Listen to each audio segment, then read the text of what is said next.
Assalamualaikum warahmatullahi wabarakatuh. Ya, terima kasih kepada teman-teman mahasiswa program studi D3 Teknik Listrik Politeknik Negeri Cilacap. Kita lanjutkan mata kuliah berikutnya di ilmu bahan. Sekarang saya akan membahas tentang semikonduktor. Semikonduktor itu peralatan elektron contohnya ya. Peralatan elektron seperti ada teknologi tabung gas, ada teknologi padat, benda padat gitu. Semikonduktor itu berarti ya suatu konduktor yang masih mempunyai sifat resistivitas, tapi satu sisi juga mempunyai sifat konduktivitas. Nah, contohnya apa? Bahan pembentuknya ada germanium, silikon, sama gallium arsenide. Nah, untuk bahan pembentuk semikonduktor itu, di mana germanium itu mempunyai apa? Konduktivitas tinggi. Biasanya digunakan untuk dioda dan transistor. Nah, daya rendah yang bisa dialiri oleh daya rendah dan sedang. Nanti tugasnya kalian cari ya, namanya dioda, transistor. Dicari, dipegang, difoto, terus digambar. Dioda, gambar dioda. Nah, dioda itu kayak apa? Transistor digambar, nanti difoto. Terus ada lagi silikon. Silikon itu konduktivitasnya lebih rendah dari germanium. Nah, konduktivitasnya lebih rendah berarti nilai resistivitasnya lebih tinggi dari germanium. Nah, digunakan untuk dioda dan transistor yang berdaya tinggi. Untuk ketahanan termalnya lebih tinggi daripada germanium. Terakhir, gallium arsenide, di mana memiliki sifat-sifat yang dapat diatur mengikuti sifat germanium dan silikon. Nah, jadi kalau gallium arsenide itu lebih fleksibel. Nah, ini nilai daripada resistivitas bahan semikonduktor. Nah, dilihat ini ada satuannya ohm per meter ya. Kalau semakin ke sana increase resistivity, berarti nilai resistivitasnya semakin meningkat. Contohnya apa? Paling tinggi glass atau kaca, ada silikon, germanium. Nah, tapi di satu sisi semakin meningkat nilai resistivitasnya, berarti nilai konduktivitasnya semakin kecil. Nah, begitu sebaliknya ke arah ke kiri ini, dari glass ke copper. Di copper ini nilai apa? Resistivitasnya rendah, tapi satu sisi nilai konduktivitasnya tinggi. Nah, ini struktur kristal bahan semikonduktor. Nah, biasanya contohnya pada modul panel surya.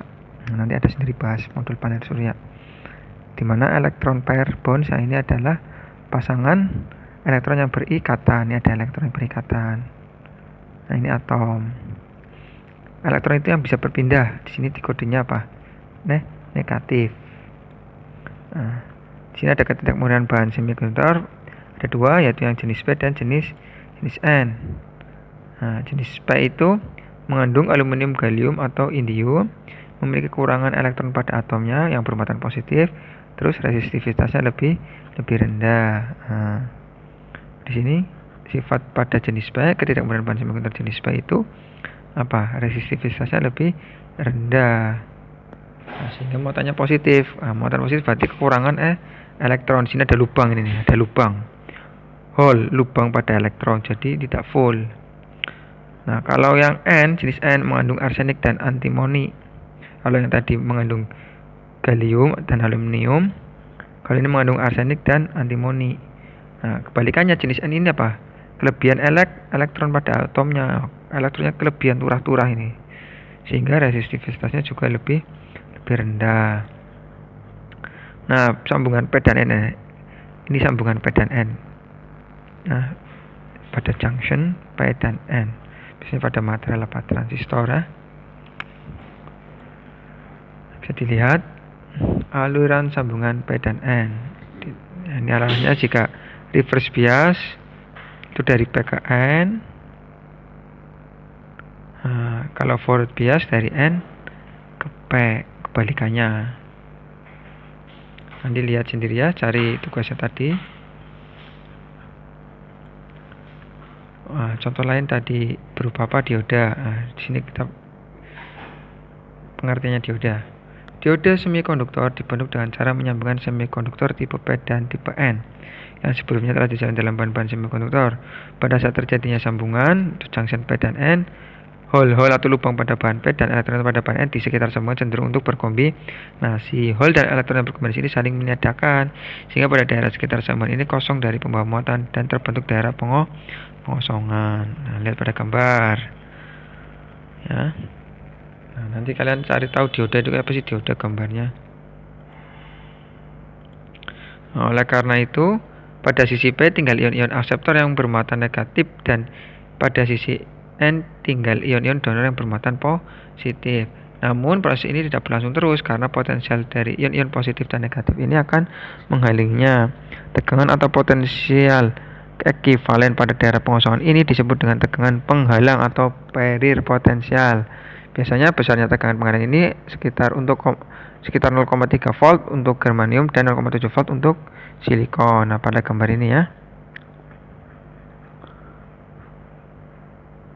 Apabila tegangan positif baterai dihubungkan ke terminal anoda dan negatifnya ke terminal katoda, maka dioda disebut mendapatkan bias maju. Dengan demikian nilai VAK, V tegangan anoda ke katoda adalah positif atau VAK lebih dari 0.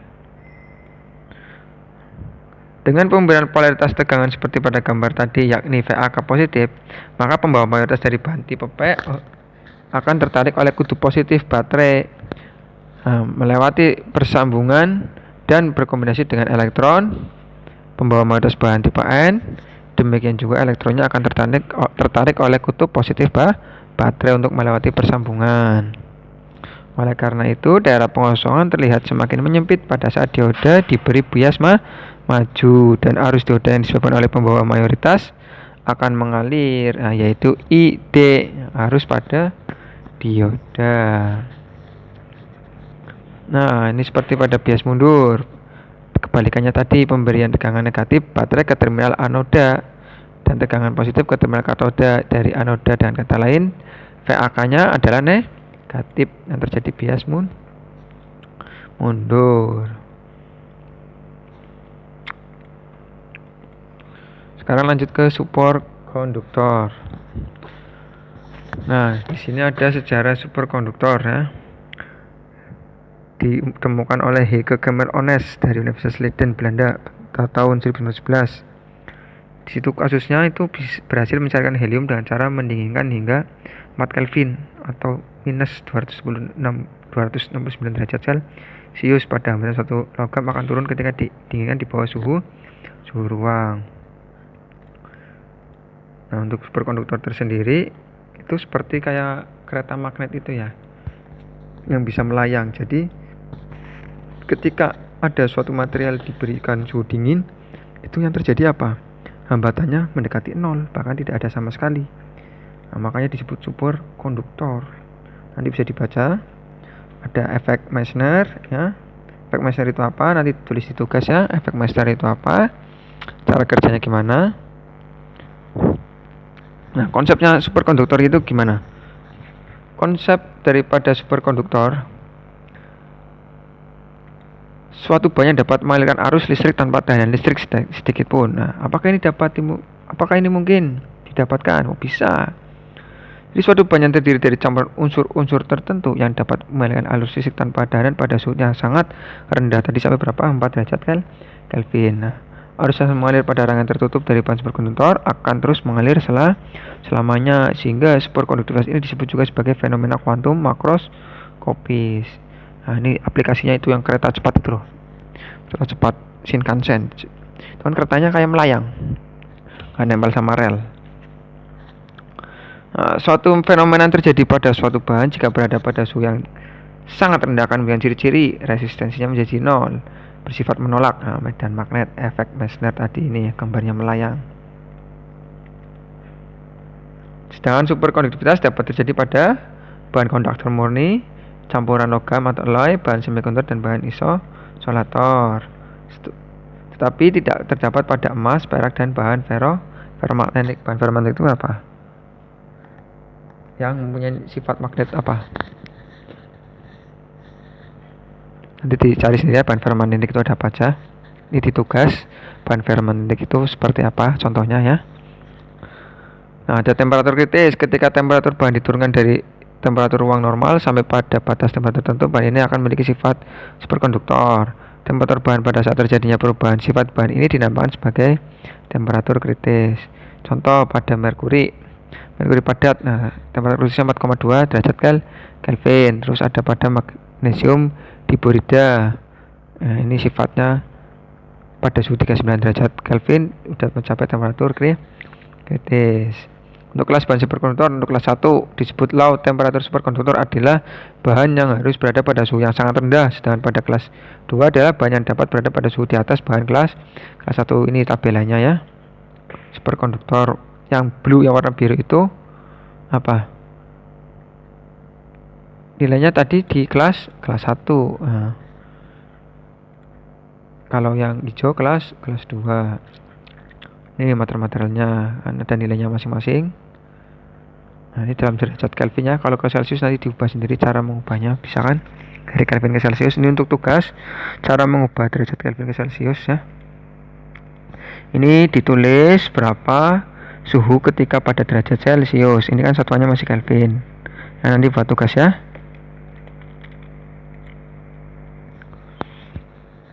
Nah, untuk sifat kelistrikannya gimana? Medan magnet dalam superkonduktor bernilai 0 dan mengalami efek Meissner. Suatu superkonduktor dapat saja berupa suatu konduktor, semikonduktor, ataupun suatu insulator pada keadaan ruang. Suhu di mana terjadi perubahan sifat konduktivitas menjadi superkonduktor disebut dengan suhu kritis.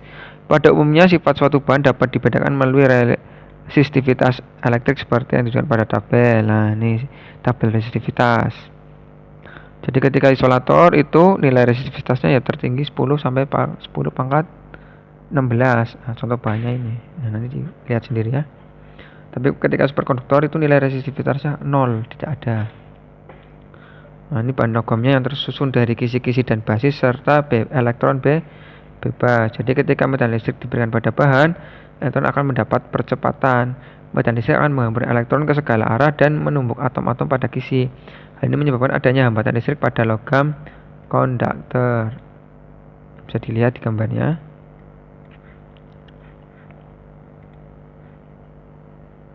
Nah, nanti sifat kemagnetannya ya, dibaca ya ini. Sifat kemagnetan superkonduktor. Terus sifat kuantumnya superkonduktor. Ini dirangkum dari sini, dirangkum di tugas bahwa superkonduktor itu punya sifat kelistrikan yang gimana, sifat kemagnetan yang bagaimana, terus sifat kuantum.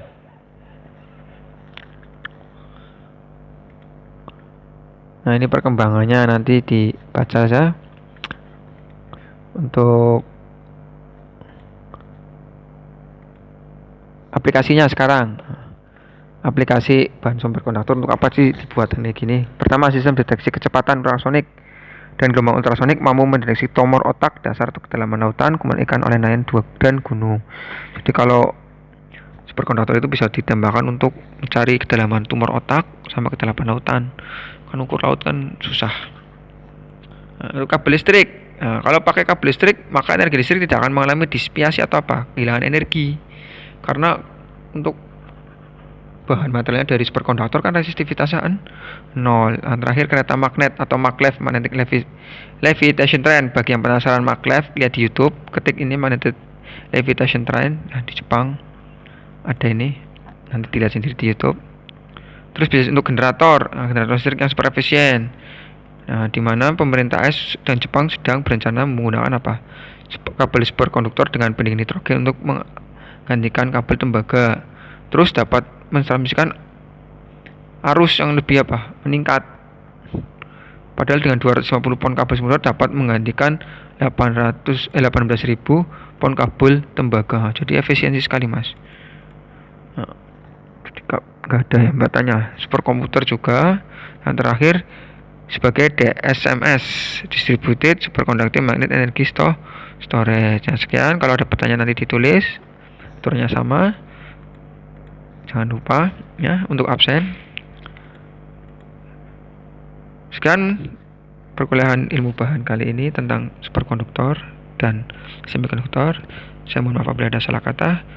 Wassalamualaikum warahmatullahi wabarakatuh.